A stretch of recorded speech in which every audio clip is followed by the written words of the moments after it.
Salve todos os espectadores da Taba TV. Hoje o programa Falou e Disse vai entrevistar Elias Jabbour, que é professor, tem graduação em Geografia pela Universidade de São Paulo, fez mestrado em Geografia pela USP também e doutorado também pela USP. E o nosso amigo Elias Jabbour, ele tem uma experiência muito grande sobre a China, escreveu 2 livros chamados China Hoje, Projeto Nacional de Desenvolvimento e Socialismo de Mercado, e um outro livro chamado China, Socialismo e Desenvolvimento, 7 décadas depois. E exatamente em cima disso é que nós vamos bater um papo com o Elias Jabbour. Elias Jabbour, seja bem-vindo à nossa Taba, Ni Hao, como dizem os chineses. Ni Hao. Primeiro que eu estou super feliz de estar com vocês, né? E tem pessoas que a gente se fala muito pouco, fala uma vez ou outra, mas que rola um clima muito legal, assim, de amizade, de empatia. O caso seu, o caso da Helena. E eu estou muito feliz de estar com vocês aqui e vamos bater um papo aí imagina as polêmicas que podem vir aí, né? Certo. Aí eu peço, Helena, por favor, você pode fazer suas primeiras palavras e a primeira pergunta também. Oi, Elias. Também para mim é um prazer muito grande convidar você logo no início, que a gente está inaugurando aqui o Taba TV, não é? E você é uma pessoa que há cerca de 25 anos vem estudando a China. É uma riqueza, né, de um povo milenar que tem uma amálgama, ou seja, uma mistura de crenças e conhecimentos filosóficos, como o taoísmo, o budismo, o confucionismo, marxismo, o maoísmo, é muito ismo, né? E o povo se tornou também uma enciclopédia viva da melhor qualidade. Isso é muito fascinante. E, ao contrário da maioria das civilizações, né, eu sempre soube que a história da China não foi marcada pela conquista de outros povos. Pelo contrário, sempre ela optou por desenvolver relações e intercâmbios, né, de mercadorias e conhecimento entre povos e culturas. E criou até a chamada Rota da Seda, né? E não foi por acaso que criou o papel, que mais tarde foi a matéria-prima indispensável para a imprensa, para a gente ter essa imprensa, essa produção toda, né, que durante séculos agora parece que querem extinguir com a imprensa, mas eu acho que não, e também dos livros, né? Inventou também a bússola, que é um instrumento fundamental nas suas viagens ao redor do planeta. Então, a minha pergunta, viu, Elias? Você conseguiu decifrar a China e seus mistérios? Você conseguiu entender a alma desse povo tão sui generis? Uma pessoa que fica 25 anos estudando um povo, um país, passa a ser mais chinês do que brasileiro, não é não? Que mudanças você percebeu? Que mudanças se operou em você, vamos dizer assim?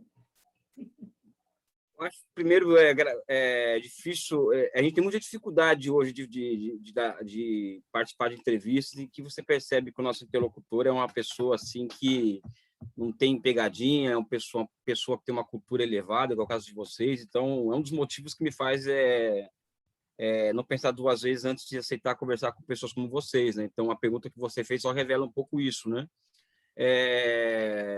A pergunta não é de fácil resposta, porque se eu falar para vocês que eu descobri a essência do povo chinês, eu estaria me arvorando de uma arrogância muito grande, porque 25 anos é muito tempo, só que eu fui à China poucas vezes, eu fui umas 8 vezes, eu conheço o país inteiro, sem nível de viagem, de trem, de barco. Eu fui parar na fronteira, fui ao Afeganistão com a Mongólia, eu conheço assim, os cantos mais recalditos da China, eu conheço, né? E estudei muitas essas questões que vão além da economia política do desenvolvimento e tal, né? A filosofia confuciana e taoísta. Então, por exemplo, algo que é muito interessante, que eu acho que estava comentando isso com o Leon e mesmo contigo, Helena, antes da nossa entrevista aqui, do nosso bate-papo, é que quando se fala em Oriente e Ocidente, Poucas vezes nós percebemos que a China ela é uma civilização que tem 5.000 anos de idade, um Estado nacional que tem 2.300, e que ela cria, e como é uma civilização que ela se assenta no vale de dois grandes rios, ou seja, o Yangtze e o Rio Amarelo, a abundância de terra e de água, ela não somente ela se torna um fator objetivo para o aumento da natalidade, mas também para uma relação muito mais harmoniosa entre homem e natureza, porque o tempo que a pessoa gasta no arado da terra para poder ter um excedente é muito menor do que em regiões desérticas, por exemplo. Essa relação harmoniosa, ela cria um corpos filosóficos de caráter civilizatório e tolerante, como o confucionismo e o taoísmo, que até hoje fazem parte do horizonte espiritual chinês. E não somente fazem parte do horizonte espiritual chinês, fazem parte são instrumentos do governo da China. Né? Então, você falou assim, a China se notabilizou por nunca ter conquistado povos, nunca ter tido isso, mas é exatamente isso. Né? Então, quando nós comparamos com os Estados Unidos, por exemplo, uma coisa que eu gosto de fazer muito é comparações civilizatórias entre estados, nações, ideias e tal, né?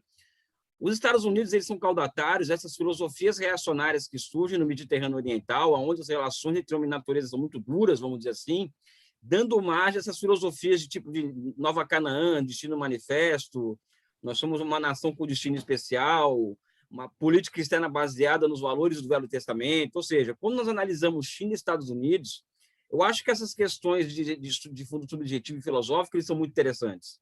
Né? Então, nesse aspecto, eu acho que eu descobri não a essência do povo chinês, mas eu consigo entender mais ou menos como funciona a cabeça de um chinês, né? O que eu acho que interessa, que eu acho que já é alguma coisa, né? Evidente que essas questões da economia que a gente acaba entendendo mais, como que funciona aquela economia, quais são a coerência interna daquela formação econômico-social, essa coisa toda, né? Agora, se eu sou mais chinês do que brasileiro, aí é que está interessante, né? Eu tenho um orgulho imenso de ser brasileiro, né?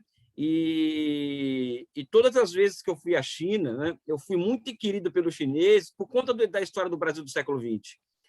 O nosso processo de desenvolvimento, como que o Brasil conseguiu construir Itaipu, Tucuruí, a Ponte Rio-Niterói, o metrô de São Paulo em 75, ou seja, eles são muito curiosos de como o Brasil conseguiu se desenvolver, apesar das contradições, de forma muito rápida em 50 anos, não é?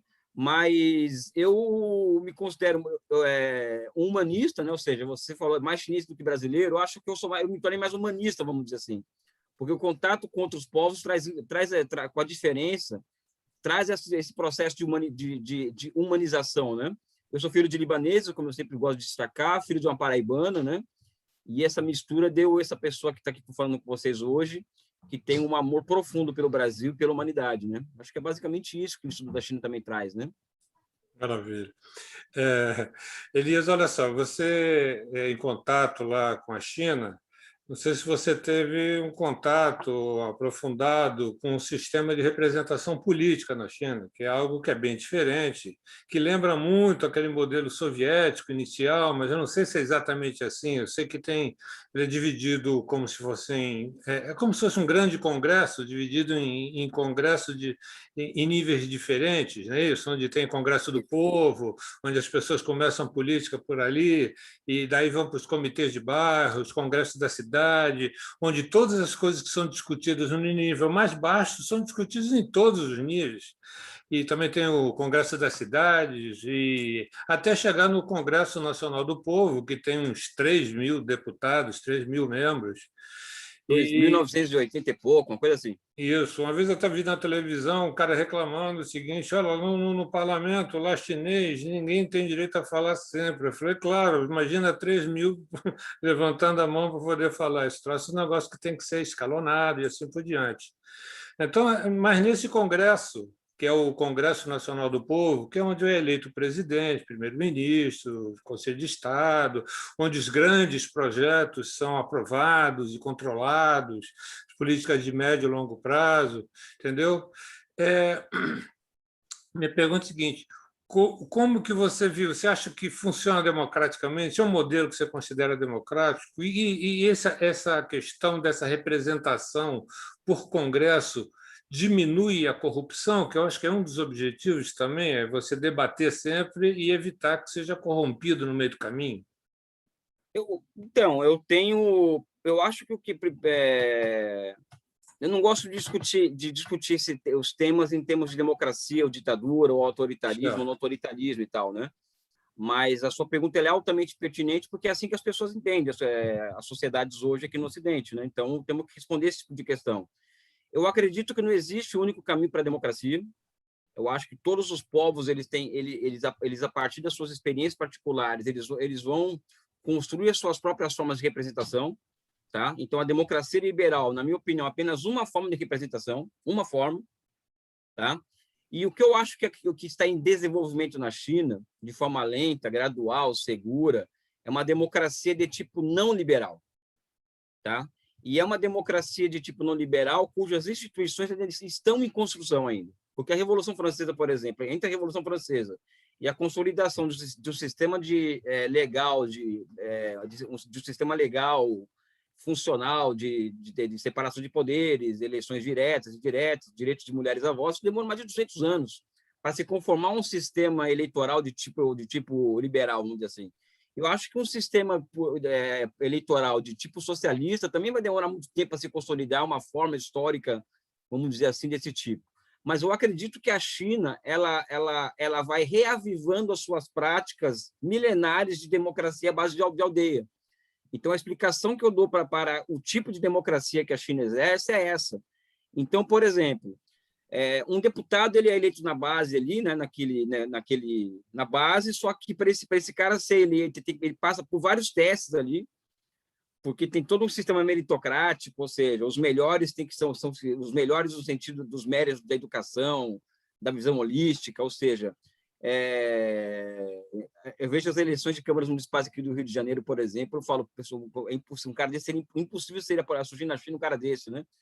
Então, as figuras são escolhidas a dedo pela população local, pelos comitês de bairro, para representá-las nos comitês provinciais, nos comitês de bairro, provinciais, etc.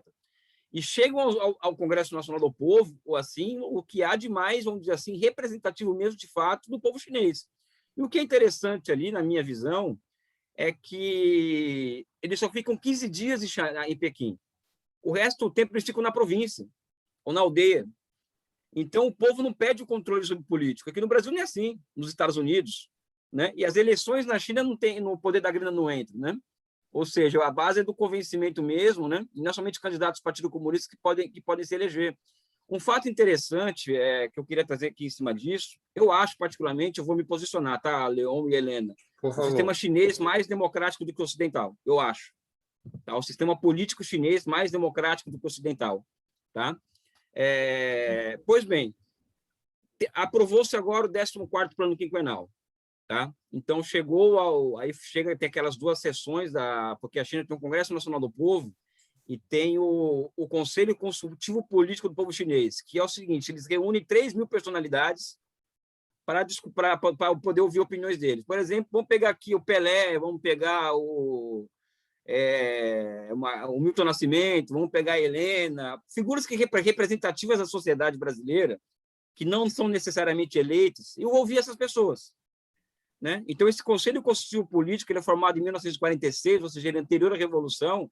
Ele é um órgão que não é legislativo, mas é um órgão consultivo para ouvir as grandes personalidades do país. Inclusive, o Jack Chan, que é aquele autor de Hollywood, é parte do Conselho Consultivo Político, não é? Mas, voltando a essa questão da Assembleia Popular Nacional, eu acredito o seguinte, Leon, esse ano foi aprovado o 14º Plano Quinquenal, tá? Porque é um plano audaciosíssimo e tal, né? Aí a gente pode conversar aí 3 lives sobre isso. Sabe quantas emendas chegaram da base, da aldeia, para a Assembleia Nacional do Povo, ao Plano Quinquenal, ao 14º Plano Quinquenal? Mais de 3.000 emendas. Sabe quantas foram aceitas? Mais de 2.500. Ou seja, isso é um fato, vamos dizer assim, que não é qualquer coisa. Evidente que uma democracia que eu acho que está em evolução no tempo dela, até porque é um país cercado, cada vez mais cercado, ou seja, um país que tem que se autovigiar muito, ou seja, o imperialismo ele não brinca, isso é visto, eu não tenho isso comigo de achar que não, a liberdade individual é um valor universal, acho que o valor universal é o direito à vida, né? Sabe? Então, a China não pode se dar o luxo de se deixar desestabilizar por potências estrangeiras. Isso demanda que um país como a China tenha um sistema de controle interno altamente sofisticado, Eu não tenho medo de falar essas coisas aqui, viu, Helena? Eu me posiciono sobre as coisas, porque Por favor, o imperialismo fique à vontade. ele não é uma brincadeira. Ele não é uma brincadeira, né? Nós sabemos muito bem o que está acontecendo com o Brasil desde 2013. O Brasil está sob intervenção estrangeira desde 2013, via WhatsApp, esses grupos, esses disparos do WhatsApp que vêm dos Estados Unidos, que influenciaram nas eleições do Brasil, que influenciam na formação da subjetividade nacional. E eu não acho que a China ter que se dar o luxo ao direito de permitir esse tipo de coisa lá, né? Enfim, é um papo polêmico e tal, que, enfim, como eu falo para as pessoas que eu não gosto de polêmica, né? Como vocês perceberam, né? Enfim, é isso. Obrigado. Helena, por favor. Olha só, no início, você está dizendo, né, dessa independência da China, mas, olha, no início do século passado, né, mesmo com toda a sabedoria que, ao longo de milênios, os chineses desenvolveram, ela foi explorada de uma forma, viu, por um pool de nações europeias, e ainda aportavam com navios nos seus portos, carregados de ópio, né? Numa tática malévola para submeter aquele povo. E a China depois reverteu tudo isso, né? E, então, nos últimos 40 anos, ela tem tido um crescimento anual, dizem que é 9,1%, depois eu quero confirmar isso com você. É isso mesmo. E tirou da miséria mais de 800 milhões de chineses, ou seja, 4 vezes a população do Brasil, né? Isso é mais do que um milagre, a meu ver, né? E eu pergunto, sem contrair uma fabulosa dívida externa e sem se endividar, porque você falou do nosso desenvolvimento de 50 anos, né? Que os chineses ficaram de olho. Mas olha o nosso endividamento. E que eu saiba, os Estados Unidos é que devem à China, né, atualmente. Então, eu quero que você me explique isso. Como foi possível esse milagre chinês? Eu acho que o milagre chinês, eu vou fazer até uma brincadeira, porque às vezes quando as pessoas falam para mim do milagre chinês, eu falo, pessoal, não tem milagre nenhum. Aquilo ali, na academia, quando você começa a chamar uma coisa de milagre, é porque as teorias que estão na praça não dão conta de explicar aquele fenômeno. É por isso que eu tenho tentado desenvolver um conceito novo para entender a China, que é o novo economia de projetamento, enfim. O que existe na China não é um milagre, não é nenhum acaso. O que existe ali é a história da civilização humana é uma página da civilização humana sendo contada, né? Eu costumo dizer, Helena, que esse feito que os chineses agora conseguiram de erradicar a pobreza extrema no país, ele é um evento tão auspicioso que deve ser comparado à chegada do homem ao espaço, a chegada o lançamento do projeto Sputnik, ou seja, é uma vitória da humanidade isso, ou seja, o maior país do mundo, que há 70 anos atrás era um país de 94% analfabetos, um país de cada 10 homens, 8 eram subnutridos. Esse país ele se reergue a partir de uma revolução e consegue e chega no começo do século XXI e acaba com a pobreza extrema. Enquanto que o país como os Estados Unidos tem 40 milhões de pessoas em vulnerabilidade de moradia, ou seja, 40 milhões de pessoas que podem ser postas para fora das suas casas, no país mais rico do mundo. Eu acho que isso é um feito da humanidade que está nas contas do socialismo, ou seja, do socialismo quanto projeto civilizatório, e em nome do projeto nacional chinês. Como eles conseguiram essa questão toda, eu acho que, primeiro, a convicção nacional, ou seja, o Manifesto Comunista ele é traduzido para o mandarim em 19, o Partido Comunista é fundado em 21, e desde então, decisões corretas em nível de política fizeram com que ele chegasse ao poder 28 anos depois da fundação, tá? E a partir disso eles foram traçando a sua estratégia internacional, de inserção internacional, sem se endividar, porque eles partiram para uma tática muito inteligente a partir de 78, que foi a de atrair capital estrangeiro para o seu território, percebendo que o capital estrangeiro no mundo inteiro estava buscando locais para se reproduzir de forma mais rápida, e a China se posicionou nesse sentido, pode vir para cá, só que vocês vão vir, só que vão ter 1.001 condições para vir para cá, transferência de tecnologia, técnico chinês, vocês vão ter que receber 300 mil chineses nas suas universidades para qualificar nosso pessoal, ou seja, uma série de condicionalidades do capital estrangeiro, coisa que nunca teve no Brasil, né? Aqui no Brasil, por exemplo, a gente vê o tempo inteiro na televisão as pessoas pedindo, pelo amor de Deus, para capital estrangeiro venha para o Brasil, tem que se criar um ambiente de negócio, porque sem ambiente de negócio, leia-se reforma trabalhista, reforma da Previdência, as maldades todas. O capital estrangeiro não vem, sem capital estrangeiro não tem desenvolvimento. A China mostra que isso é mentira. O capital estrangeiro só leva desenvolvimento aonde ele está atrelado a algum projeto nacional de desenvolvimento, né? Então, a China consegue escapar dessa armadilha da dívida externa a partir de um projeto nacional de longo alcance, né? Eu acho que a receita, Helena, ela é política, né? E é que eu digo, né? Ou seja, tudo que nós estamos falando aqui dá uma live, 2 lives, 3 lives, porque o caso chinês ele é fascinante nesse aspecto, né? É um país que está dando certo, né? Ou seja, eles não... Eles têm uma capacidade de errar muito pequena, né? Uma coisa que é muito impressionante.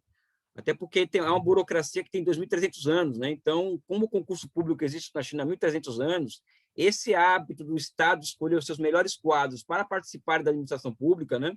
É algo é como beber água, né? Ou seja, a classe que dirige a China hoje, talvez seja, a Forbes fez uma reportagem sobre isso, a classe mais capaz do mundo, né? Ou seja, os políticos mais capazes do mundo são chineses, né? Isso é uma reportagem da revista Forbes de alguns anos atrás, eu tendo a concordar com isso, né? Eles conseguiram formar um pessoal muito capaz de tocar o país adiante. É fascinante a experiência.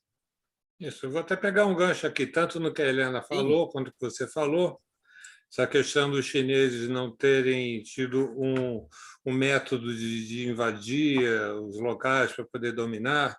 Vamos lembrar da época do Gengis Khan, com seu império nômade, invadiram trechos entre a China e a Europa, não para poder fazer... Desculpa.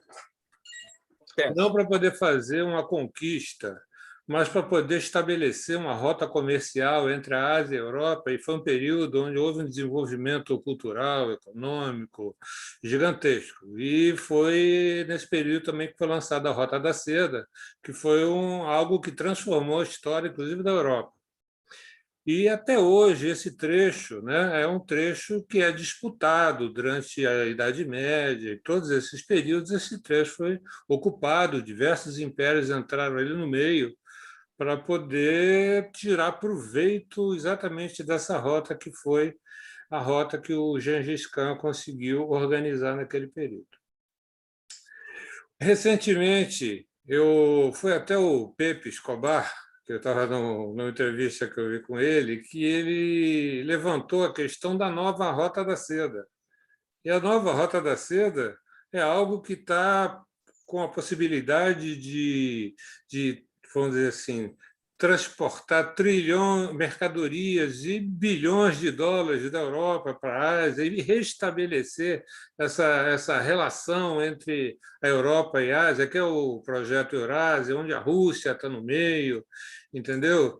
E queria que você falasse sobre isso e sobre o Partido da Guerra, que é o Partido Democrata Americano, que durante o período Bush era um diabo conhecido, né, como dizia o Pepe Escobar. Ele era um pateta, vamos dizer, se tornou uma política tão ruim que foi bom para a China, porque ele pelo menos não bombardeou nada.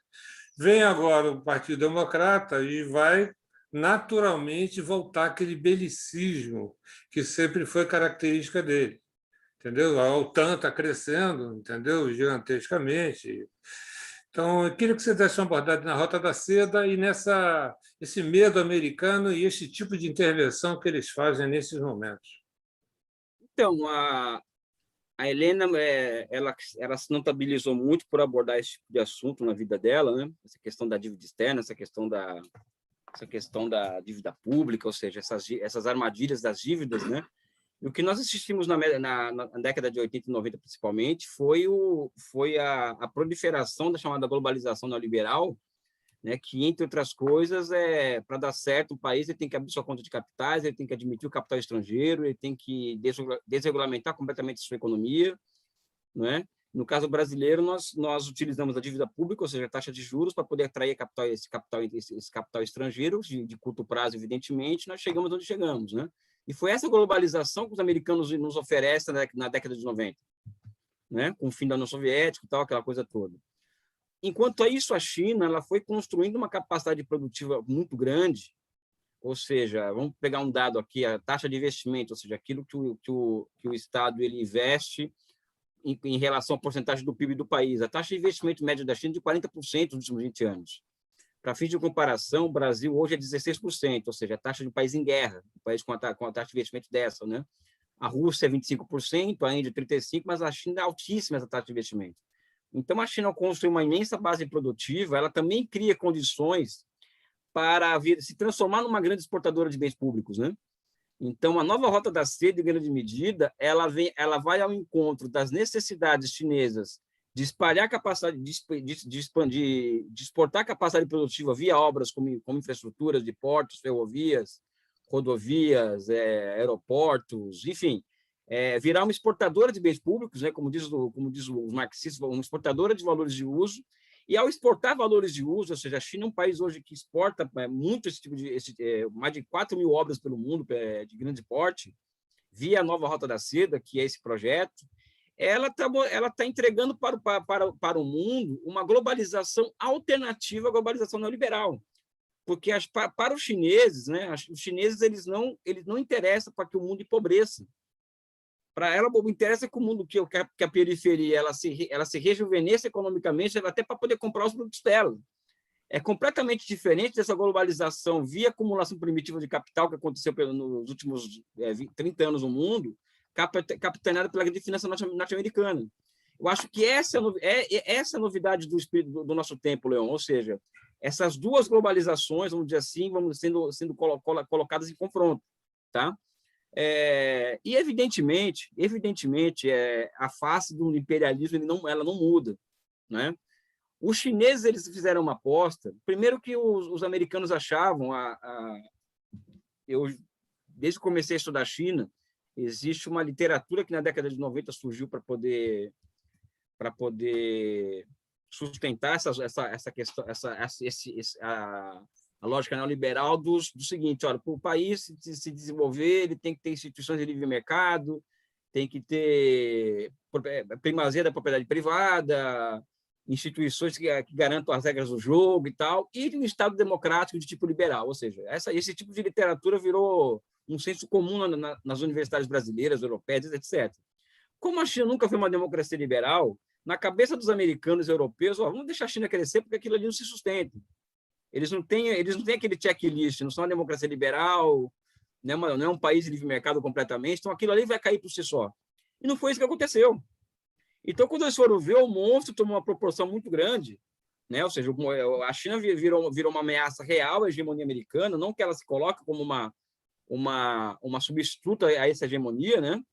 Que a única coisa hoje, aí vou dar mais uma opinião forte, talvez a guerra seja a única forma que os americanos vão encontrar para poder barrar a China. Tá? Eles estão... todo esse papo que a gente vê na Globo News, não sei o quê, de livre mercado, livre comércio, abertura comercial, o Brasil tem que expandir, tem que abrir sua economia, isso no mundo real não existe.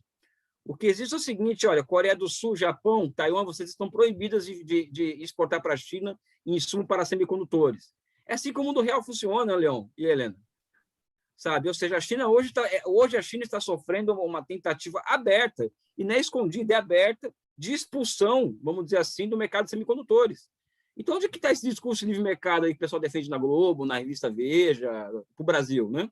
Sendo que ninguém pratica isso daí. Né? Então, e o Partido Democrata, falando para terminar a resposta, Leão, eu acredito que vai haver uma escalada de violência contra a China. Essa escalada vai se dar em várias esferas. Por exemplo, semana passada, o Biden ele reconstituiu, não sei se vocês estão sabendo, aquela narrativa do seguinte: olha, o vírus do Covid-19 foi produzido no laboratório e esse vírus escapou do laboratório. Ou seja, o mundo inteiro só fala nisso hoje. Ou seja, aquilo que a União Soviética passou durante 70 anos, a China vai começar a passar agora de forma pesada, porque tem um outro componente que é o racismo, né? Ou seja, essa coisa de asiático, amarelo, não sei o quê, isso ainda é muito, né, não é muito certo, né? Eu acho que a tendência do mundo se você perguntar para mim assim, que no fundo a sua pergunta é essa, né? A tendência do mundo é se transformar num lugar cada vez mais perigoso de se viver, mesmo pós-pandemia, porque o imperialismo ele não está com brincadeira, eu acho, né? E já tem um local que eles escolheram para isso, né? Que é Taiwan, né? Tanto é que a The Economist fez uma capa esses dias dizendo que Taiwan é o lugar mais perigoso do mundo, né? Ou seja, já indicando qual que é o próximo local em que eles vão provocar o máximo para poder levar a China, colocar a China numa ratoeira que colocaram no soviético, que eu acho difícil, né? É por isso que eu falo, não dá para ficar achando que tem que ter WhatsApp livre na China, Facebook livre na China, não sei o quê, Porque tudo isso são Gmail, porque tudo isso são instrumentos que levam à desestabilização social do país, né? Ou seja, é você entregar as suas informações pessoais para os Estados Unidos, por exemplo, e eles fazerem isso, usarem isso da forma como eles sempre usaram, né? Ou seja, enfim, aí a gente entra no assunto de liberdade, que voltamos à primeira questão, mas um pouco é isso, né? O Partido Democrata é o partido da guerra, não estou com brincadeira, não. Tem toda razão. Helena? Pois é, ô Elias, você vem às raízes brasileiras, aos nossos pensadores, né, até para entender também o socialismo chinês, para dar essa explicação. Você está levantando uma série de questões, estimulado pelo Leon, né, e até como a China vai ficar no olho do furacão a qualquer momento. Mas, de qualquer forma, eu queria voltar a essas influências aqui do Brasil, em que você foi buscar, e que eu pensava inicialmente, se alguém me perguntasse quem que ele vai usar como uma influência, como um pensador que poderia influenciar esse modo de fazer chinês, eu diria o Celso Furtado, que fala em planejamento e tal. Mas não, você vai buscar o Inácio Rangel, né? Que muita gente até desconhece o Inácio Rangel. Ele não é muito falado, como foi o nosso Celso Furtado. Então, eu queria... E você, então, inventa não, você traz uma expressão que é do projetamento, né? E que, para o meu leigo entendimento, para mim, o projetamento, né? Eu digo que é um raso entendimento, é projetar para um desenvolvimento. Então, aí está, vamos dizer, o abre sésamo da China, talvez seria o abre sésamo. Essa a chave da história. Como eu projetar? Acho que hoje sim. Eu acho até que hoje, porque no Brasil a gente não projeta nada. Você veja agora o que nós estamos vivendo, que nós somos a antítese da previsão, de fazer planos, de fazer projeto. A gente só quer inventar a roda a cada momento, né? Voltar no passado e não dizer nada. E a Terra é redonda, cair dessa Terra redonda lá embaixo. Enfim, eu queria saber como é que você descobriu o Inácio Rangel e fez esse link todo com a China.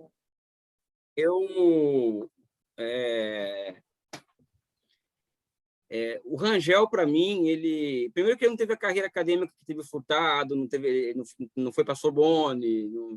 O Rangel ele era um técnico no BNDES. Se você fosse resumir o Rangel, ele foi um técnico no BNDES. E que escrevia sobre economia, né? E que formou uma tese sobre o Brasil, escreveu a inflação brasileira.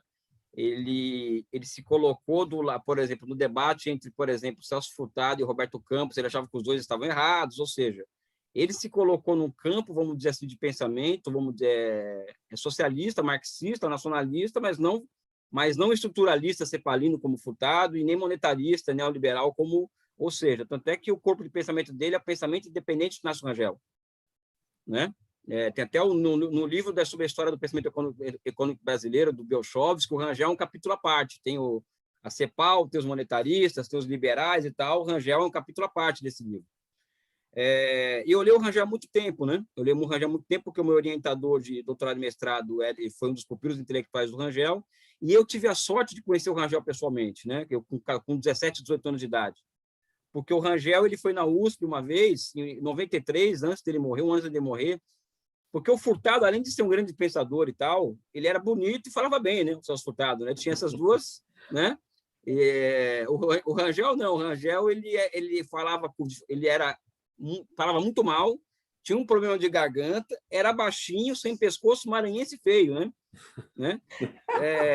Não, é isso, né? E ele esteticamente, perto do Furtado, ele era sabe? E o Rangel foi na USP uma vez falar.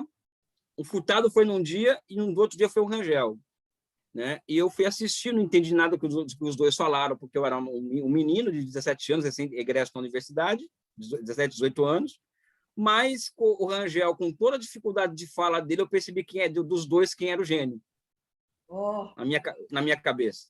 E para mim o gênio é o Rangel, assim, eu não quero entrar nessa discussão de Rangel ou Furtado, mas para mim o gênio era o Rangel. E desde então eu comecei a manter uma relação com a obra dele. A minha principal referência intelectual, é a minha principal, porque o Rangel ele adapta o Lenin ao Brasil, ou seja, tem toda o Rangel ele adapta Hegel ao Brasil, o Lenin ao Brasil, e transforma o materialismo histórico em algo brasileiro, vamos dizer assim, né? Talvez ele consegue encontrar o universal no particular, porque esse é o desafio do cientista social de um país periférico, né? Qual que é o nosso particular, né, dentro desse universal, e sem esquecer do universal? O Rangel consegue isso, né? Um tempo atrás eu comecei a perceber que quando eu vi o pacote de investimento que a China inaugura para enfrentar a crise de 2008, eu vi que eles colocaram 600 e poucos bilhões de dólares e 96 grandes empresas imediatamente passaram a executar milhares de projetos pelo país. Eu falei, pô, tem alguma coisa acontecendo aí que as grandes teorias não explicam. As grandes teorias do desenvolvimento, aquelas que eu ensino na faculdade e tal, né? E eu fui atrás o Keynes explica um pouco, o Schumpeter explica, o outro explica, mas não explica a totalidade. Eu fui atrás de um livro do Rangel, que eu já tinha começado a ler, mas era um livro chato, né? Um livro horroroso de chato do Rangel. É um livro de microeconomia para engenheiros, chamado Elementos de Economia do Projetamento, que é uma linguagem difícil, inacessível, cheio de conta matemática e tal, mas eu falei, vou enfrentar esse livro. E como o Rangel ele era um cara que não precisava ficar gritando que era comunista, que não sei o quê, ele, no jeito técnico dele, ele nesse livro está mostrando para as pessoas, para o engenheiro, né, o seguinte, olha, uma economia voltada para o bem-estar da sociedade deve funcionar desse jeito. E quando eu vou perceber as coisas, ele está descrevendo o projeto Sputnik ali, sem falar nada disso aí. Então, o que é o projetamento, no caso? O Rangel percebe que a Revolução Russa ela abre, vamos dizer assim, inaugura marcos institucionais para a transformação da planificação econômica em uma instituição para ser utilizada em larga escala. Esse é o grande feito do século XX. O consenso keynesiano ele traz a possibilidade do ser humano e do Estado intervir na economia a partir do princípio da demanda efetiva, e o capital financeiro, que é aquele capital que vai garantir a execução de grandes projetos de longo prazo. Então, a economia do projetamento é essa economia que surge de ambos os lados da cortina de ferro, principalmente na União Soviética, onde o Estado, vamos dizer assim, ele tem uma capacidade muito grande de governar projetando a longo prazo. É evidente que o Rangel ele constrói uma ciência em torno do projetamento, né? Então, eu percebi, olha, muita coisa que o Rangel está dizendo aqui, a China está retomando lá, né? Aí o que acontece? Eu entro na minha concepção do socialismo, né? A China é uma sociedade movida a grandes projetos, né? Ou seja, existe um planejamento de altíssima sofisticação, né? E na China existe, porque o Rangel fala muito da figura do engenheiro e do economista, tá o tempo inteiro falando para esse tipo de gente, o Rangel. E na China, e as tarefas históricas desses caras, ou seja, por Rangel, o economista e engenheiro, eles tinham que ser libertos do jugo do capital e ter a criatividade deles posta a serviço da sociedade. E quando eu olho para a China, por exemplo, eu olho para um país que tem 2 milhões de pessoas, Helena e Leão, 2 milhões de pessoas que são engenheiros e economistas, que trabalham em órgãos do Estado, e essas pessoas têm duas tarefas: garantir que o país alcance catch up tecnológico, ou seja, alcance os países capitalistas, e o outro, que é o de manter o desemprego restrito ao capitalismo, ou seja, a China tem que superar as circunstâncias do desemprego. Então, são pessoas que são ocupadas em pensar em gerar 13 milhões de empregos urbanos por ano, 18 horas por dia. Ou seja, está tendo uma transição do campo para a cidade na China, uma transição que ela foi feita de forma anárquica no Brasil, e que na China estão conseguindo fazer de forma planificada, ou seja, vai gerando desemprego estrutural a transformação da industrialização na China em poupadora de mão de obra, só que existe 2 milhões de pessoas planificando a inclusão de 13 milhões de pessoas no mercado consumidor, no mercado de trabalho. Isso é revolucionário. Então, o que é o projeto, para terminar a explicação? O projeto seria, indo ao encontro do Rangel, quando eu olho o 5G, quando eu olho uma série de plataformas que a China inaugura e que eleva a capacidade de planificação da economia, eleva a capacidade de domínio humano sobre a natureza, eu não vejo uma operação contábil, é o projeto do trem que liga Duque de Caxias à Central do Brasil. Eu não vejo aquilo como um projeto, em si, uma operação contábil. Eu estou observando ali a transformação da razão em instrumento de governo, porque é assim que os projetos na China são vistos. E, para mim, quando eu olho as coisas desse jeito, eu penso logo no Rangel, que ele fala isso no livro dele de 59. Né? Ou seja, engenheiro, economista, serviço da sociedade. Né? E aí eu entro no meu conceito, na minha conceituação de socialismo, que hoje, para mim, socialismo ele se apresenta ao mundo como uma forma histórica, ou seja, o socialismo ainda é algo em construção ainda, né? Não existe uma fórmula pronta, algo, sabe? É algo que está sendo construído historicamente, como o sistema social em que a razão desempenha um papel fundamental como instrumento de governo, em comparação aos países capitalistas, né? Ou seja, eu acho que a China ela encara um pouco essa nova, que eu chamo de nova formação econômica e social, que para mim é a engenharia social mais avançada que temos no mundo de hoje, né? Eu não sei se expliquei o que é o projetamento, mas não é uma explicação fácil, tem todo um tecnicismo nesse meio, sabe? Mas eu acho que eu consegui que daqui das linhas gerais do que é o que eu penso e que é o que explica a China hoje, eu acho, né? Muito bom. Olha só, Xangai era uma cidade que originalmente era uma cidade de pescadores, tinha alguma produção têxtil, mas ela acabou se desenvolvendo. Hoje em dia, Xangai parece Nova York, um negócio gigantesco, parece uma grande centro capitalista, coisa que não é, mas dá essa impressão pelo tipo de desenvolvimento que teve. E aí eu vou juntar isso à seguinte questão: a China, ela tem, obviamente, pequenas, médias e grandes empresas. Como é que isso funciona? Elas participam também das decisões no Estado, igual nos países capitalistas, e de que forma? E o capitalismo, eu sempre aprendi que na China o que estava se desenvolvendo era um capitalismo de Estado. Você usa um termo que eu achei bem interessante, que é o socialismo de mercado. Isso eu queria que você desse uma abordada, e por isso que eu me lembro da China. Mas fala de Xangai e das empresas também. Como é que as empresas participam das decisões, entendeu? Se também participa do Estado, como é que é isso? Cara, primeiro vamos falar primeiro do horizonte empresarial chinês, né? A China é um país, por exemplo, que ela passou por um processo de reforma, dos últimos 40 anos de reformas econômicas. Uma dessas reformas é do seu sistema empresarial.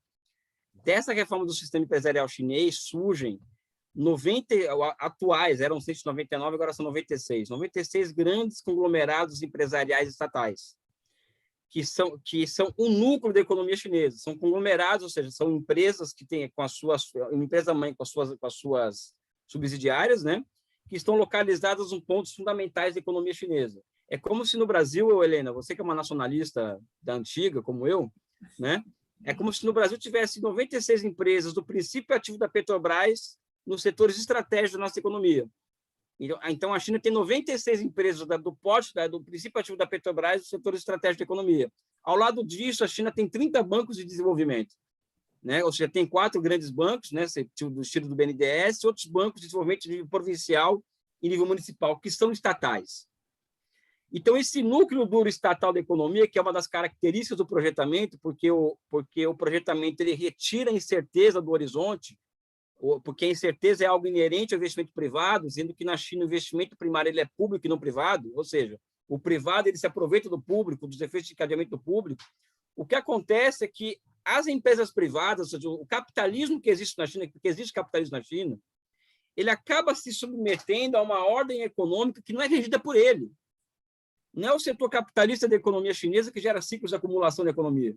É o setor estatal da economia chinesa. Né? Então, o setor privado na China ele é cada vez mais dependente do setor estatal. Em termos quantitativos, ele é muito maior que o setor estatal. Né? Tem pessoas que falam que a China é capitalista porque na China somente 30% do PIB é estatal e 70% é privado. Né?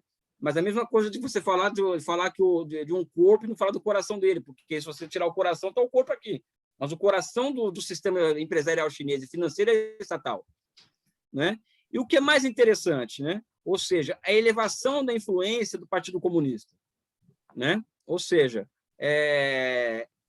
essa é o que causa mais arrepios. Né? As pessoas, desde 2012, Xi Jinping obriga com que as empresas privadas chinesas, as suas grandes empresas privadas, né, tem um membro do Partido Comunista como CEO da empresa. Ou seja, isso não é o Estado interferir em decisão privada de investimento. Isso é o Partido Comunista decidindo em decisão privada de investimento. Né? Então, mesmo que existe setor privado na economia chinesa, não é tão privado assim, entendeu? Porque nós trabalhamos muito com a ideia, Leon e Helena, não sei se vocês concordam comigo, de que da empresa privada como aquele ente que surge após sucessivas ondas de inovações institucionais que dão margem à lei dos checamentos da Inglaterra. Ali surge um ente privado, né? Um tipo de empresa privada. Só que esse tipo de empresa privada não cabe ela como modelo para entender as empresas privadas chinesas. Porque ali é a Ásia, ali é o setor privado, o Estado concede, entrega, dá, tira, dá um tapa, volta, ou seja, é outra coisa. Aí vai a primeira pergunta, você conseguiu decifrar a China e tal? Não é que eu consegui decifrar a China, eu consegui decifrar como que as coisas funcionam ali em comparação ao Ocidente. Né? Então, falar em capitalismo de Estado na China, vamos lá, com essa formatação econômica, com o Partido Comunista no poder, com uma Constituição que fala em marxismo-leninismo como ideologia de Estado mais de 100 vezes, com o marxismo sendo ensinado na escola desde criança. Né? Ou seja, eu acho que é um socialismo, vamos dizer assim, em fase embrionária, em fase de teste, porque é um sistema econômico e social muito novo. Tá? Existe capitalismo na China, mas ele não é o que é o dominante, o elemento dominante aqui daquela formação econômico-social. Tá? Então, eu defino aquilo como uma formação econômico-social orientada ao socialismo. Né? Ou seja, eu acredito no socialismo como um projeto de sociedade para 200 anos, 300 anos, 400 anos, ou seja, não é algo que vai surgir amanhã, uma sociedade socialista nova, pura, linda, acabada, não é. Até porque o socialismo ele não vai surgir sob os escombros do capitalismo. Ele vai superar o capitalismo, ele vai se apropriar do ponto mais alto do capitalismo. Então, para isso, não é o anticapitalismo, é a superação do capitalismo. Né? Enfim, é isso. Me diz uma coisinha, qual é o papel do membro do Partido Comunista dentro da empresa? Ele é um CEO, mas o CEO, em geral, é o cara que manda dentro da empresa, é o diretor-geral, é mais ou menos isso. Ele vai, vamos dizer assim, interfere na política direta daquela empresa, é isso? Exatamente. Tá. Se a empresa está agindo e investindo dentro, vamos dizer assim, do plano geral do Estado, né? Ou seja, se são empresa privada, legal, apropriação privada do lucro, tudo bem, só que é o seguinte, vocês vão existir, só que vão seguir as minhas regras. Né? É assim que funciona lá, entendeu? Ou seja, pode parecer estranho isso, pode, mas é assim que funciona lá na China. Né? Ô, Elias, Helena, eu estou aqui tendo uma ideia, ouço você falar e me vem ideias na cabeça. Né? Uma vez eu fui à Índia, mas antes de ir à Índia, eu fiz um curso sobre a Índia de mais de um mês, entendeu? Para a gente entender minimamente o país que a gente iria visitar. Você podia preparar aí grupos que quisessem visitar a China, então teria pelo menos um mês com Elias Jabbour para poder entender minimamente a China. Daí uma ideia. Você poderia fazer isso. Era importante, porque eu, por exemplo, eu fui à China. Quando eu cheguei em Beijing, que é a capital, né? Eu saí lá numa praça, a praça principal, e me deparei com quem? Com o McDonald's. Eu levei um susto, confesso que eu levei um susto. Eu não estava preparada para isso. Foi em 2005, eu fiquei assim, olha, estarrecida. Mas a minha pergunta não era essa, não, é porque me ocorreu isso. Pensa nessa história de você preparar grupos para ir à China. Eu assisti uma entrevista sua com Humberto Costa, eu acho que até depois eu comecei a entender melhor, porque eu acho que não houve sequência, houve um problema técnico e a entrevista não terminou. Mas você estava criticando o agronegócio, quer dizer, você não estava criticando o agronegócio, você estava criticando a esquerda brasileira e a posição que, às vezes, ela assume em relação ao agronegócio. E aí eu não entendi realmente quais as principais linhas dessa crítica. Por quê? Por que eu não entendi? Porque eu sei que você é geógrafo. E eu acho que todo geógrafo, né, procura entender como é que você pode ter uma agricultura e preservar o solo, preservar a terra, preservar Gaia e tal. Então, a gente sabe, por exemplo, que monocultura, né, produz o esgotamento do solo. E a nossa agricultura sempre teve essa característica de monocultura. E sempre se falou nas escolas contra a monocultura, né? Era cana-de-açúcar, era do cacau, era da soja, era da soja que foi depois, do café, etc. Depois, outra coisa que foi introduzida pelo agronegócio são os defensivos agrícolas, inclusive defensivos que ninguém mais quer em nenhum país do mundo, pela periculosidade desses defensivos. Depois, a implantação dos transgênicos, outra coisa que eu sei que é deletério. Você deve ter visto sobre um filme sobre a Monsanto, você deve ter assistido, era até de uma jornalista francesa. Então, a gente sabe que os transgênicos também têm um papel aí que, a curto prazo, a gente não sabe exatamente. Sabe que ele vai destruir a flora bacteriana do solo, os mananciais de água, mas não sabe a longo prazo o que vai provocar. E, fora a substituição dos biomas, eu ficaria aqui falando indefinidamente sobre tudo isso, mas eu quero te ouvir, quero que você explicar. E, por último, já que você frisou essa história, que eu fico me importando muito com as questões de endividamento e tal, é que se criou no governo Fernando Henrique a Lei Candir, né? Então, muita gente esquece que essa lei Candir ainda é vigente até hoje. Ou seja, exportação de produtos primários para o país é alguma coisa que não procede, que deixa, ao invés de deixar um superávit, deixa um déficit. Então, você pode explicar melhor do que eu. Deixa eu falar para... Eu me vejo como homem de Estado, tá? Então, homem de Estado, eu trabalho, sou professor de Estado, então eu sou uma pessoa que, inclusive, sou paga para buscar soluções às grandes questões que afligem o povo brasileiro, né? Eu vou até fazer um desabafo daqui a pouco para você aqui, Helena. Então, coloca uma música de fundo assim de desabafo.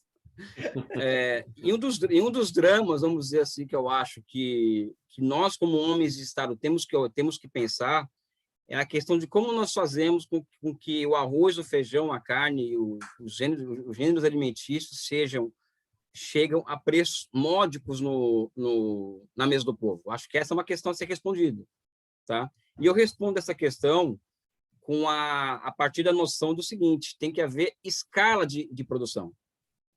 Então, não é a defesa do agronegócio que eu faço. Tá? O meu problema, Helena, é uma autocrítica que eu faço aqui ao vivo para vocês, tá? Às vezes eu coloco mal as palavras, às vezes eu não me coloco de forma muito clara. Eu não faço uma defesa do agronegócio, vamos dizer assim, enquanto classe, enquanto prática, não é isso, né? Eu sou favorável à agricultura de grande escala. Essa é uma diferença fundamental, vamos dizer assim, do que defender o uso de transgênico, o uso disso, o uso daquilo, até porque eu não sou químico, eu não entendo muito dessa coisa toda, né? Apesar de achar que o Brasil tem que ter domínio sobre todas essas tecnologias, eu sei o quanto isso faz mal, né? Mas eu sei que tem pessoas muito mais capazes do que eu para falar disso daí, sobre essas questões. O que eu defendo é a produção de alimento em grande escala, né? Acho que essa que é a questão. E a defesa do pequeno, aí me desculpem, aí é o meu lado leninista mesmo, né? A defesa do pequeno mais belo, pessoal, isso não tem nada de esquerda, pessoal. O pequeno camponês, isso não tem nada de esquerda nisso. Isso é uma visão pequeno burguesa de mundo. Porque a tendência da agricultura, quando o capitalismo penetra no campo, né, a tendência é da especialização, a tendência é da concentração. O que vai vir depois disso, enquanto sociedade, na agricultura, não é o retorno ao pequeno, belo, bonito, não é isso. É o socialismo, ou seja, que a grande produção cooperativizada, mecanizada, com alto grau de composição orgânica do capital, com produção em escala de alimento, só que socialista e não capitalista, né? Então, a esquerda não compreende isso, né? Então, quando a esquerda, por exemplo, ela faz a crítica, chamada crítica ao agronegócio, tem tudo isso que você fala, que aí sim você faz uma crítica qualificada, eu acho. Entendeu, Helena? Só que a crítica ao agronegócio que a esquerda brasileira faz é uma crítica que joga a gasolina na fogueira e água no moinho do inimigo. Os maiores interessados hoje na destruição da agricultura brasileira é o imperialismo norte-americano. São as ONGs europeias, é o Greenpeace, é a WWF. Eu não vou falar mal da minha agricultura para jogar água no moinho dessa gente. Eu quero que o Brasil ele tenha autossuficiência alimentar e não fazer o que o Banco Mundial, o FMI, fez com a África, que foi destruir a agricultura da África, em nome dessas teses. Não, o bonito, o belo, o pobre, ou seja, não a tecnologia, isso faz mal, ou seja, isso norteou uma subjetividade dita progressista que levou à destruição da agricultura da África, entendeu?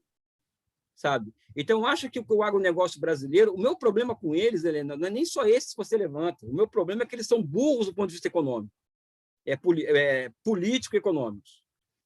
Porque se eles fossem inteligentes, eu trabalhei na Câmara dos Deputados, né? Durante 6 anos, né? E eu estive várias vezes com a bancada do agronegócio, com o Ronaldo Caiado, Cátia Abreu, que aliás são pessoas que eu respeito, apesar de discordar, né? Já conversei com eles e tal. Eu falava para eles, pessoal, vocês são classe, vocês são classe em si. Porque se vocês fossem classe para si, vocês seriam anti-imperialistas. Porque a economia que vocês defendem, somente um país soberano, um país independente, é capaz de oferecer para vocês, e não um país dependente. Ou seja, vocês apoiando um candidato de direita, é você dar tiro no próprio pé de vocês. Caiu na real. Então, eles são dinâmicos economicamente e burros politicamente, eu acho. A minha crítica a eles é essa, né? Ou seja, a esquerda não quer compreender essas questões da agricultura porque não estuda, me desculpa, não é o teu caso, nem do Leon, não estuda. Então, fica com aquela visão lúdica do pobre mais velho e tal, de que o consumo é um mal e tal, mas ninguém quer abrir mão do seu nível de consumo. Eu costumo falar para as pessoas, né? Elias, o seu modelo de desenvolvimento, ele é insustentável para a terra, que não sei o quê. Não, o meu modelo não. Eu quero que o povo brasileiro tenha a mesma capacidade de consumo que você tem. É só isso que eu quero. Como é que a China resolveu essa questão da produção agrícola? Aquilo lá, a produção tem que ser grande, né? Como é que eles resolveram? Não, eles é o maior produtor de cereais do mundo, né? Só que é uma produção cada vez mais de grande escala, né? Ou seja, ainda existe uma ampla base de pequena produção, mas é uma base de pequena produção que vai desaparecendo, porque a tendência é o desaparecimento. E é por isso que existe essa planificação econômica de larga escala capaz para a geração de 13 milhões de empregos urbanos por ano na China, né? Então, a China, por exemplo, olha como a esquerda é burra, Helena, desculpa, eu tenho que falar aqui. Coloca o alvo, o agronegócio. Só que o grande problema da agricultura brasileira não é o agronegócio em si, não é o que você critica que é correto. É a Monsanto, a Cargill e a Bunge, que eles mantêm o monopólio mundial de insumos agrícolas e eles elevam o preço disso, eles colocam na altura esses preços, e é isso que faz com que o preço do arroz, do feijão e de outros alimentos sejam muito caros no Brasil. Como que a China resolve isso? A China compra, vamos dizer assim, a Syngenta, que é uma grande do setor de insumos agrícolas, e monta o seu próprio monopólio. Para quê? Para que o preço praticado interno desse tipo de insumo seja muito menor do que praticado no nível internacional. Ou seja, o alvo da esquerda ele não tinha que ser o agronegócio, tinha que ser a Monsanto, a Cargill, a Bunge, entendeu? Na minha opinião, não é um agronegócio, né? É evidente que não dá para ficar achando que o Ronaldo Caiado é legal, que esse pessoal da sociedade agrária brasileira é legal, não é isso que eu estou dizendo. Eu estou vendo enquanto classe historicamente construída, ou seja, a agricultura de escala é fundamental, né? Agora, como política, eles são muito ruins mesmo, a gente sabe disso, né? Mas o nosso alvo tinha que ser outro, eu acho, não o agronegócio, a agricultura em grande escala. O nosso negócio, o nosso problema tinha que ser a Cargill, a Bunge, esses grandes monopólios internacionais. Eu acho que esse deveria ser o nosso inimigo principal. Mas tem gente que entende mais disso do que eu, né?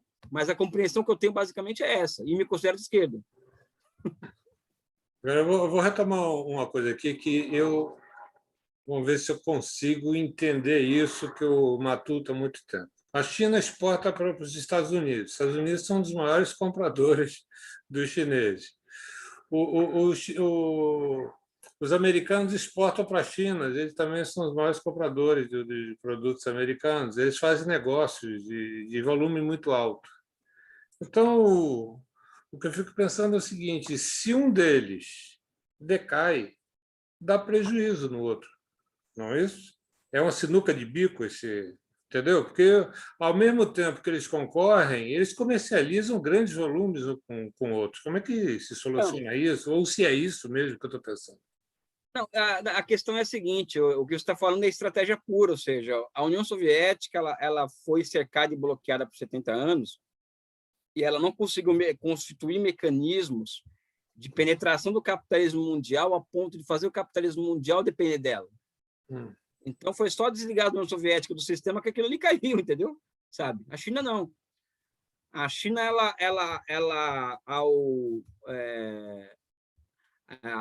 ao criar laços, as empresas americanas, ao criarem laços de dependência muito grandes com a China, é um ponto a favor da China dentro dos Estados Unidos, porque isso é uma guerra geopolítica, né? Então, a China, por exemplo, tem na mão dela grande parte do capital do imperialismo, né? Não quer sair da China. Por quê? Porque na China tem mercado interno para ser explorado, tem melhores condições de negócio, tem mais possibilidades de crescimento da própria empresa dentro da China do que nos Estados Unidos. Ou seja, não é uma situação fácil também dos Estados Unidos em relação à China. Então, acho que a China criou também uma armadilha para os Estados Unidos. E agora piora. Por quê? Porque o projeto chinês agora, Helena, é tirar de 400 a classe média chinesa sair de 400 milhões de pessoas das atuais para 700 milhões de pessoas daqui a 5 anos. Como que uma empresa americana vai falar não para a China? Vou seguir o que o Biden está mandando aqui, não vou me instalar lá, eu vou abrir mão do mercado chinês. Ou seja, a China vai guerreando com as armas que ela tem, né? E a grande arma que ela tem nessa guerra toda é o tamanho do seu mercado interno, né? Então, fica muito difícil ignorar a China enquanto realidade econômica, né? Então, esse é um dos lados da moeda, ou seja, segundo, como diz o alemão lá, o Marx, né? É o concreto e suas múltiplas determinações, né? Então, basicamente isso que você colocou, né? É contraditório mesmo, é duro. Eu imaginava como contraditório, mas eu acho que ficou explicado, porque isso, no fundo, é uma questão de estratégia. Eu acho que é o primeiro Total. país, talvez, que, na verdade, tenha conseguido implementar uma estratégia capaz de ter um domínio sobre essa situação, coisa que a Rússia não conseguiu. E está tentando remar contra a maré agora, tentando se recuperar, não é isso? Sim. Nós estamos chegando no fim Pois do nosso é, o programa, Leão. mas eu queria perguntar se a Helena quer fazer uma última pergunta. Eu quero fazer uma Não, é porque pergunta eu depois teria para a uma. Helena. Depois eu quero fazer uma pergunta provocativa para poder a gente continuar um assunto muito importante no próximo programa. Fala, Helena, por favor. Olha só, eu teria uma pergunta muito importante Diga. para mim, assim, para as minhas angústias, porque eu vejo, mas eu acho que ela vai demandar um pouquinho mais de tempo, é isso que eu estou preocupada. Porque, olha só, eu vejo um país como a China, outro como o Brasil, e eu quero entender o Brasil e olhando a China. Por que a gente não consegue? Não é imitar a China, não é isso, mas por como a gente não consegue evoluir, andar para frente como faz a China, e a gente só consegue andar para trás. Então, isso me angustia sobremaneira. Então, eu fico pensando assim, né? Eu gostaria que você fizesse um bate-bola aqui e pegando alguns pontos. Por exemplo, Brasil, as riquezas naturais, minerais, de sol, de clima, hidrografia, e a China, quer dizer, mostrando como nós temos tantas condições, até muito, muito melhores que a da China.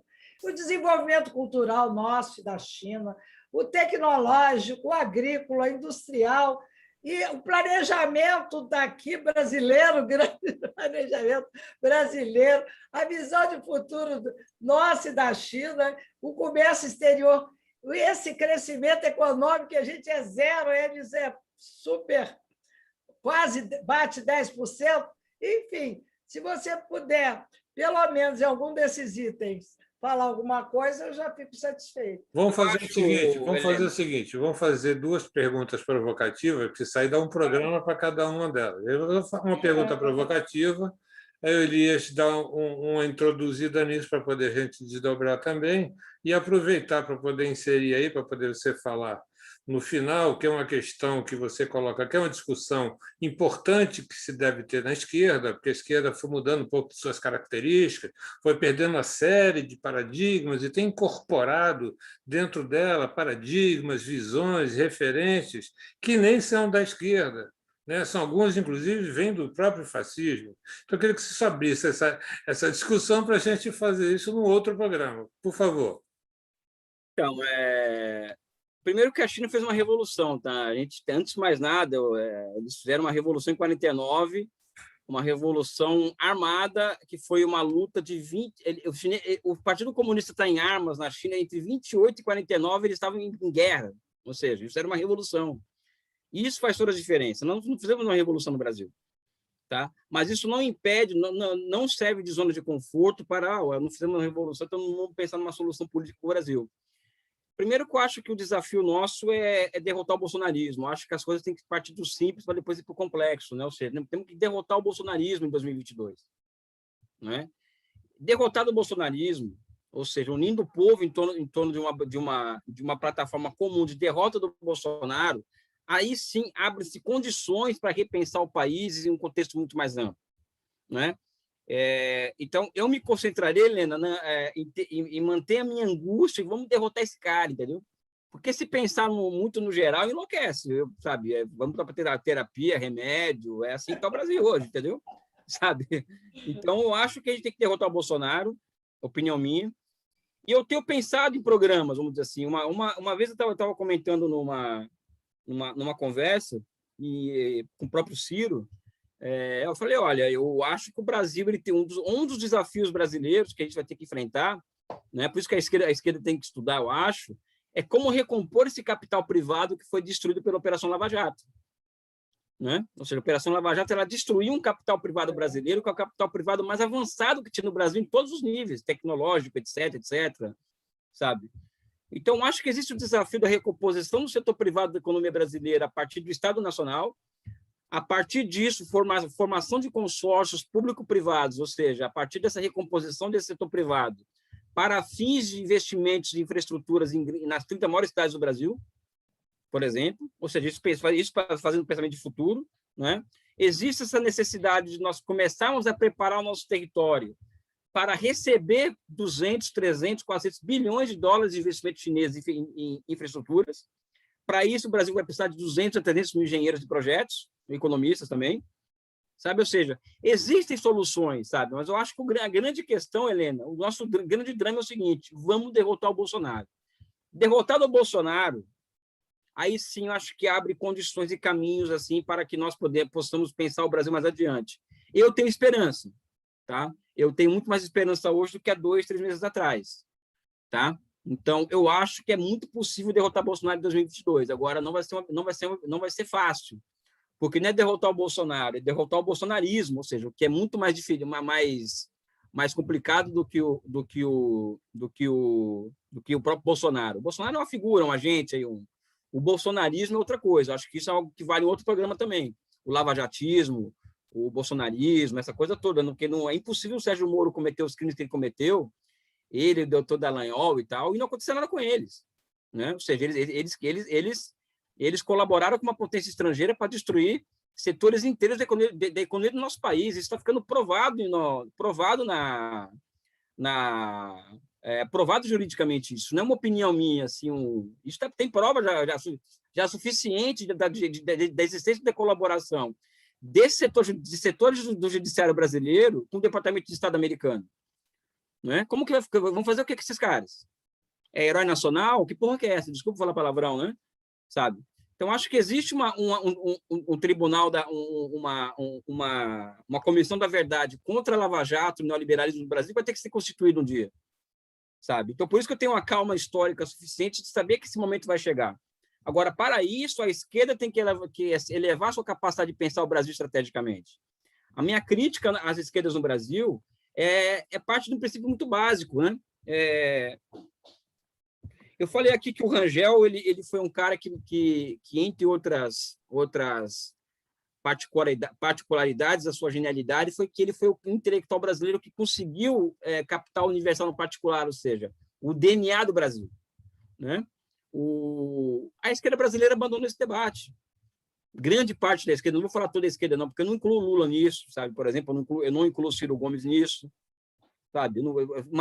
Grandes franjas da esquerda brasileira, elas são muito influenciadas, elas são americanófilas, né? São americanófilas, são eurocêntricas, têm preconceito com a China, não é? E são amplamente anticomunistas, né? Tanto é que, por exemplo, eu estava brincando do conceito do lugar de fala, né? Ou seja, que o pessoal fala, o lugar de fala é um conceito constituído, inclusive, que serve de base, vamos dizer assim, para as ideologias reacionárias que dão suporte à noção do tipo ariano europeu superior, vamos dizer assim, né? O Heidegger, esse pessoal, né? A esquerda está abraçando isso, vamos dizer, em certa medida, né? Eu acho que os conceitos eles são construções históricas, não são construções que surgem a partir de experiências pessoais e são construções históricas, né? Agora, o que mais me intriga é o seguinte, né? O Brasil é um país em que não existe uma esquerda, um campo político de caráter patriótico e nacionalista que polariza o debate com a direita entreguista. Ou seja, no Brasil, hoje, você pega, por exemplo, as eleições do Brasil, igual aos Estados Unidos, né? A esquerda meio que defendendo pautas muito fragmentadas. Eu não sou contra a pauta identitária, até sou favorável à pauta das mulheres, dos negros, da LGBT. Eu só não acho que essas pautas conseguem organizar um projeto nacional, mas um projeto nacional ele necessariamente vai ter que abraçar essas pautas, porque elas são pautas civilizatórias, né? E nós somos sempre pessoas que apostam na civilização contra a barbárie, né?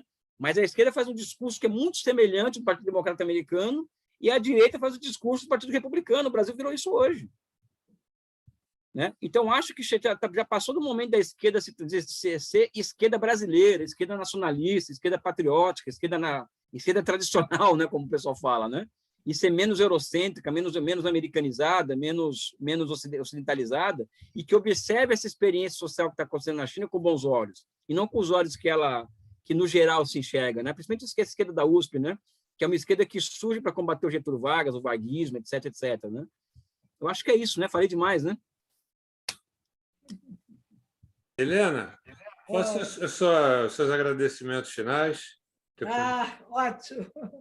Elias, foi um prazer tê-lo aqui, entendeu? Quero que você volte várias vezes para a gente continuar esse papo, que rendeu bastante, né? Apesar do avançar da hora, nós avançamos mais de 20 minutos, né, Leon? Mas valeu a pena.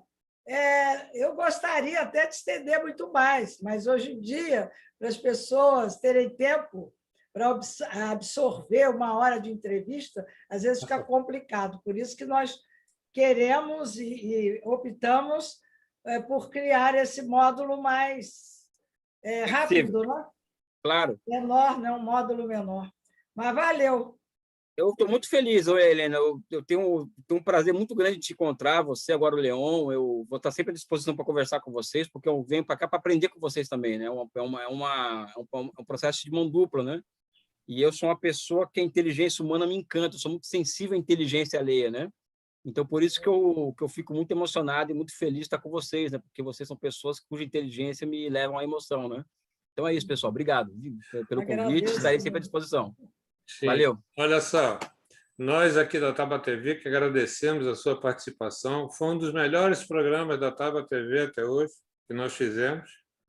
E eu acho que temos assunto para diversos outros, que já fica o convite para que a gente discuta questões nacionais agora dessa vez, questões que são fundamentais para os partidos políticos, para a eleição de 2022.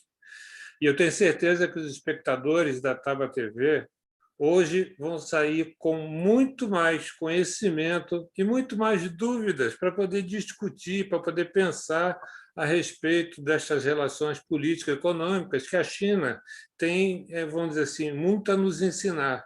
E obrigado, o professor Elias, pelo fato de você ter dado toda, vou dizer, essa aula, mas toda essa bagagem para os nossos telespectadores. A Taba TV agradece imensamente. Esperamos que vocês sempre estejam conosco. Então, um abraço a todos os espectadores da Taba TV e até o próximo programa. Falou e disse. Obrigado, pessoal. Até mais. Beijo.